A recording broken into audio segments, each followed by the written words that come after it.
I'm Carl with Graphic Transfer, and today we're going to do some metal engraving.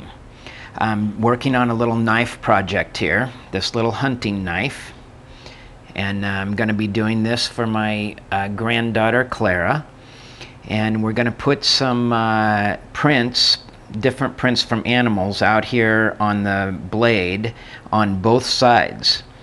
Now this is a lot of fun to do. The metal work it's not as simple as some of the other work because it's more exacting, and there's a few extra things that you need when you're going to do metal work. You need a way to hold your knife or whatever metal you're working on, and in this particular case I'm going to just hold it in this bag. This is a cloth bag filled with plastic pellets, and these are not on our website right now, but they will be soon. And although it's not rocket science, you can buy the plastic pellets. It's the stuff that they put in little stuffed animals. It's that stuffing. They're hard plastic pellets. And the cloth, obviously, you can buy any place that sells fabric. And sew a bag and fill it with the pellets, and you're ready to go. Okay, but you're going to need some way to hold the knife or whatever piece of metal you're working on. The tool, the high-speed Shofu tool, is awesome for working in metal. You can work in just about any kind of metal you can think of. This is stainless steel. We're going to be working out here on this part of the knife also, and actually I'm going to work a little bit in the wood, but you'll probably just see that finished. I won't be doing that in this particular engraving because we're going to stick just to metal. We're also going to put something on this little edge right here. So this is going to be a lot of fun. Great project. Okay. Now the first bit that I'm going to be using is a 33 and a half. It's a little tiny inverted cone.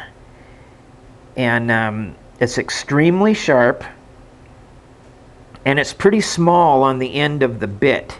Now we're going to use that on an angle here, down as much as we possibly can, so that I'm going to be working on the inside of the black, and we're going to be using this on an angle so that the outside of the cut right on the edge of this black here is going to be as close to straight up and down as we can get it to be. We don't care too much about what the inside of the cut is going to be because we're going to remove all that metal anyway. Because when we're done with this, I'm going to put black in it, and it's going to look pretty much like this applique film does on here right now. So that's how it's going to work. Now I'm also working on a little bit of an angle here because my neck is not too hot, so I like to work with it on an angle because that helps my neck.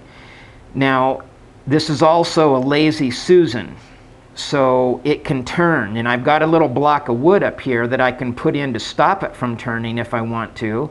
But in this particular case, we're going to need it to turn, so I'm taking the block of wood out, and I'm going to turn it just so you can see what I'm talking about. It turns very easy. And when you're doing metal work, there's a lot of turning, so a Lazy Susan is a very good idea. All right. So I'm going to start right in here,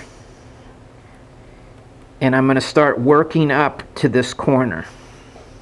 So you're going to be running the tool wide open, and you want the very edge of that to be right at the edge of the black.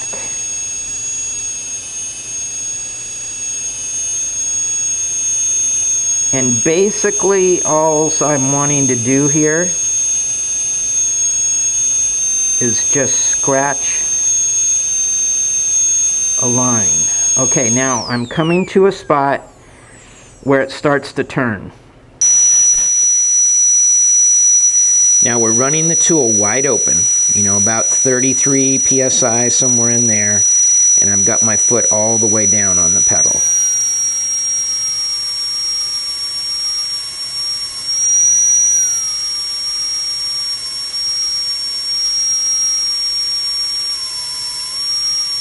Now the depth of this cut, we don't want to go real deep here.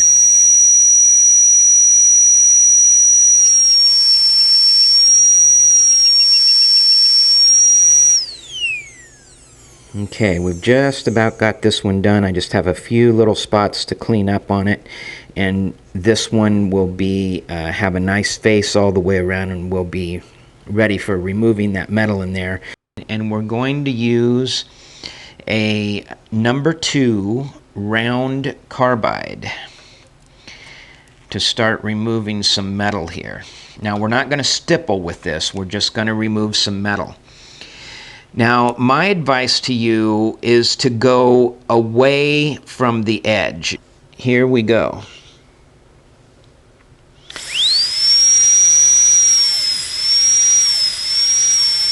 Now, if you try to use this on the tip of the bit, it won't do anything out there at the very tip. So when you're using a round carbide, you've got to get it down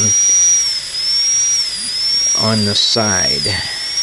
Now I have a 1/4 round carbide in, and I'm going to start some stippling here in the metal so you can see how to do this. Alright, I've got the stippling all done on this one now. Now I'm going to show you some other stuff on the knife here, so it's going to get fuzzy probably, but let's just take a side view of the knife. You can see the handle and the blade, and I'm going to move this around a little bit to get different angles on it for you. Now we haven't put any black in it yet, so you're seeing just the metal the way it is engraved, and some people might want to leave it that way. This is the sheath, and I'll keep moving this and kind of give some other angles here for you to see. I put Clara's initials on there, and she lives in Alaska, and their state flower is forget-me-not, and so I put some forget-me-nots down here at the bottom.